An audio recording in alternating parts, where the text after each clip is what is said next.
Canto séptimo. Pape Satán Alepe. Comenzó a gritar Plutón con ronca voz, y aquel sabio gentil, que lo supo todo, para animarme dijo: no te inquiete el temor, pues a pesar de su poder, no te impedirá que desciendas a este círculo. Después, volviéndose hacia aquel rostro hinchado de ira, le dijo: calla, lobo maldito, consúmete interiormente con tu propia rabia. No sin razón venimos al profundo infierno, pues así lo han dispuesto allá arriba, donde Miguel castigó la soberbia rebelión. Como las velas, hinchadas por el viento, caen derribadas cuando el mástil se rompe, del mismo modo cayó al suelo aquella fiera cruel. Así bajamos a la cuarta cavidad, aproximándonos más a la dolorosa orilla que encierra en sí todo el mal del universo. Ah, justicia de Dios, ¿quién, sino tú, puede amontonar tantas penas y trabajos como allí vi? ¿Por qué nos desgarran así nuestras propias faltas? Como una ola se estrella contra otra ola en el escollo de Caribdis, así chocan uno contra otro los condenados.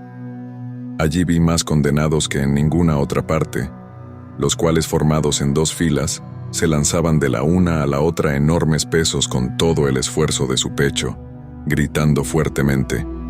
Dábanse grandes golpes, y después se volvían cada cual hacia atrás, exclamando: ¿por qué guardas? ¿Por qué derrochas? De esta suerte iban girando por aquel tétrico círculo, yendo desde un extremo a su opuesto, y repitiendo a gritos su injurioso estribillo.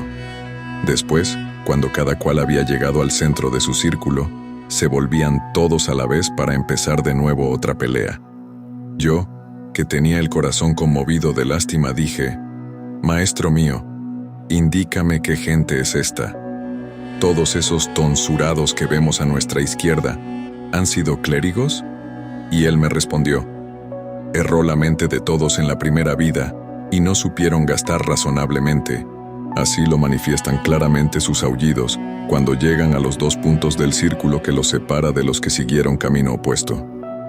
Esos que no tienen cabellos que cubran su cabeza, fueron clérigos, papas y cardenales, a quienes subyugó la avaricia.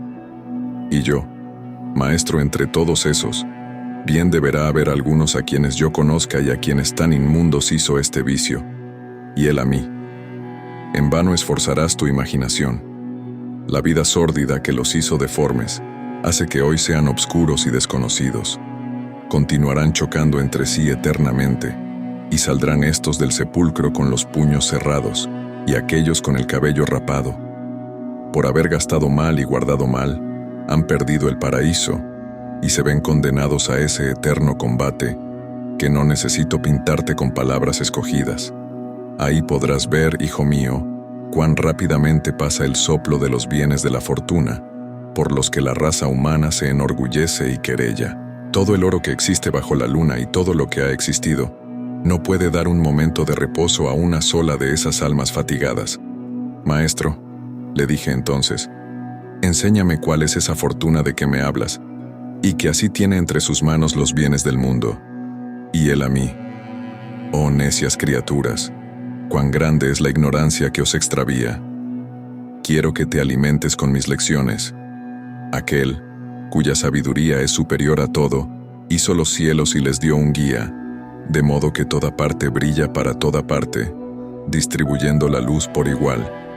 Con el esplendor del mundo hizo lo mismo, y le dio una guía, que administrándolo todo, hiciera pasar de tiempo en tiempo las vanas riquezas de una a otra familia, de una a otra nación, a pesar de los obstáculos que crean la prudencia y previsión humanas. He aquí por qué, mientras una nación impera, otra languidece, según el juicio de aquel que está oculto, como la serpiente en la hierba.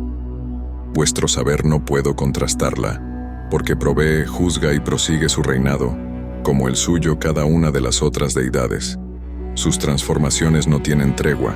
La necesidad la obliga a ser rápida, por eso se cambia todo en el mundo con tanta frecuencia. Tal es esa a quien tan a menudo vituperan los mismos que deberían ensalzarla, y de quien blasfeman y maldicen sin razón. Pero ella es feliz, y no oye esas maldiciones, contenta entre las primeras criaturas, prosigue su obra y goza en su beatitud. Bajemos ahora donde existen mayores y más lamentables males. Ya descienden todas las estrellas que salían cuando me puse en marcha, y nos está prohibido retrasarnos mucho.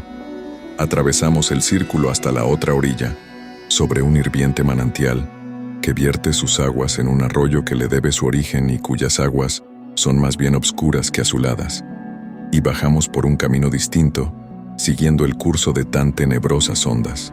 Cuando aquel arroyo ha llegado al pie de la playa gris e infecta, forma una laguna llamada Estigia, y yo, que miraba atentamente, vi algunas almas encenagadas en aquel pantano, completamente desnudas y de irritado semblante. Se golpeaban no solo con las manos, sino con la cabeza, con el pecho, con los pies, arrancándose la carne a pedazos con los dientes. Díjome el buen maestro: «Hijo, contempla las almas de los que han sido dominados por la ira. Quiero además que sepas que bajo esta agua hay una raza condenada que suspira y la hace hervir en la superficie, como te lo indican tus miradas en cuantos sitios se fijan. Metidos en el lodo, dicen, estuvimos siempre tristes bajo aquel aire dulce que alegra el sol, llevando en nuestro interior una tétrica humareda. Ahora nos entristecemos también en medio de este negro cieno». Estas palabras salen del fondo de su garganta, como si formaran gárgaras, no pudiendo pronunciar una sola íntegra. Así fuimos describiendo un gran arco alrededor del fétido pantano, entre la playa seca y el agua, vueltos los ojos hacia los que se atragantaban con el fango, hasta que al fin llegamos al pie de una torre.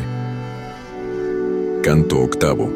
Digo, continuando, que mucho antes de llegar al pie de la elevada torre, nuestros ojos se fijaron en su parte más alta, a causa de dos lucecitas que allí vimos, y otra que correspondía a estas dos, pero desde tan lejos, que apenas podía distinguirse. Entonces, dirigiéndome hacia el mar de toda ciencia, dije: ¿qué significan esas llamas? ¿Qué responde aquella otra? ¿Y quiénes son los que hacen esas señales? Respondióme: sobre esas aguas fangosas puedes ver lo que ha de venir, si es que no te lo ocultan los vapores del pantano.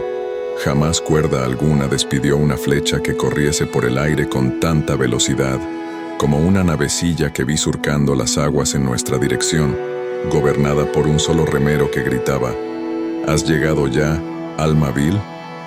Flegias, Flegias, gritas en vano esta vez, dijo mi señor. No nos tendrás en tu poder más tiempo que el necesario para pasar la laguna. Flegias, conteniendo su cólera, hizo lo que un hombre a quien descubren que ha sido víctima de un engaño, ocasionándole esto un dolor profundo. Mi guía saltó a la barca y me hizo entrar en ella tras él, pero aquella no pareció ir cargada hasta que recibió mi peso. En cuanto ambos estuvimos dentro, la antigua proa partió trazando en el agua una estela más profunda de lo que solía cuando llevaba otros pasajeros.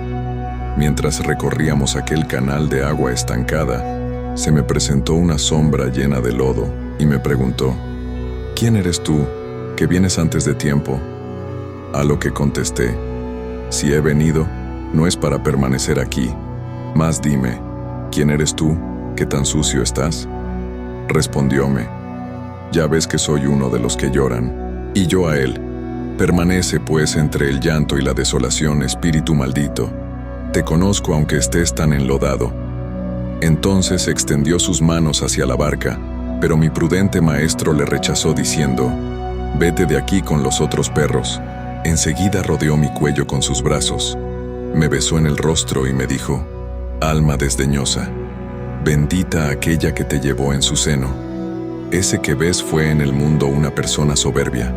Ninguna virtud ha honrado su memoria, por lo que su sombra está siempre furiosa. ¿Cuántos se tienen allá arriba por grandes reyes, que se verán sumidos como cerdos en este pantano, sin dejar en pos de sí más que horribles desprecios? Y yo, maestro, antes de salir de este lago, desearía en gran manera ver a ese pecador sumergido en el fango. Y él a mí. Antes de que veas la orilla, quedarás satisfecho. Convendrá que goces de ese deseo. Poco después, Le vi acometido de tal modo por las demás sombras cenagosas, que aún alabo a Dios y le doy gracias por ello. Todas gritaban, «A Felipe Argenti». Este florentino, espíritu orgulloso, se revolvía contra sí mismo, destrozándose con sus dientes. Dejémosle allí, pues no pienso ocuparme más de él. Después vino a herir mis oídos un lamento doloroso, por lo cual miré con más atención en torno mío. El buen maestro me dijo, «Hijo mío, ya estamos cerca de la ciudad que se llama Dite. Sus habitantes pecaron gravemente y son muy numerosos». Y yo le respondí, «Ya distingo en el fondo del valle sus torres bermejas, como si salieran de entre llamas». A lo cual me contestó, «El fuego eterno que interiormente las abraza, les comunica el rojo color que ves en ese bajo infierno». Al fin entramos en los profundos fosos que ciñen aquella desolada tierra. Las murallas me parecían de hierro. Llegamos, no sin haber dado antes un gran rodeo, a un sitio en que el barquero nos dijo en alta voz, «Salid, he aquí la entrada». Vi sobre las puertas más de 1000 espíritus, caídos del cielo como una lluvia, que decían con ira, «¿Quién es ese que sin haber muerto anda por el reino de los muertos?». Mi sabio maestro hizo un ademán expresando que quería hablarles en secreto. Entonces contuvieron un poco su cólera y respondieron, «Ven tú solo, y que se vaya aquel que tan audazmente entró en este reino, que se vuelva solo por el camino que ha emprendido locamente, que lo intente si sabe, porque tú que le has guiado por esta obscura comarca, te has de quedar aquí. Juzga, lector, si estaría yo tranquilo al oír aquellas palabras malditas. No creí volver nunca a la tierra. Oh, mi guía querido, tú que más de 7 veces me has devuelto la tranquilidad y librado de los grandes peligros con que he tropezado, no me dejes, le dije, tan abatido. Si nos está prohibido avanzar más, volvamos inmediatamente sobre nuestros pasos. Y aquel señor que allí me había llevado me dijo, no temas, pues nadie puede cerrarnos el paso que Dios nos ha abierto. Aguárdame aquí. Reanima tu abatido espíritu y alimenta una grata esperanza, que yo no te dejaré en este bajo mundo. Enseguida se fue el dulce padre y me dejó solo. Permanecí en una gran incertidumbre, agitándose el sí y el no en mi cabeza. No pude oír lo que les propuso, pero habló poco tiempo con ellos y todos a una corrieron hacia la ciudad. Nuestros enemigos dieron con las puertas en el rostro a mi señor, que se quedó fuera, y se dirigió lentamente hacia donde yo estaba. Tenía los ojos inclinados, sin dar señales de atrevimiento, y decía entre suspiros, ¿quién me ha impedido la entrada en la mansión de los dolores? Y dirigiéndose a mí, si estoy irritado, me dijo, no te inquietes, yo saldré victorioso de esta prueba, cualesquiera que sean los que se opongan a nuestra entrada. Su temeridad no es nueva, ya la demostraron ante una puerta menos secreta, que se encuentra todavía sin cerradura. Ya has visto sobre ella la inscripción de muerte. Pero más acá de esa puerta, descendiendo la montaña y pasando por los círculos sin necesidad de guía, viene uno que nos abrirá la ciudad.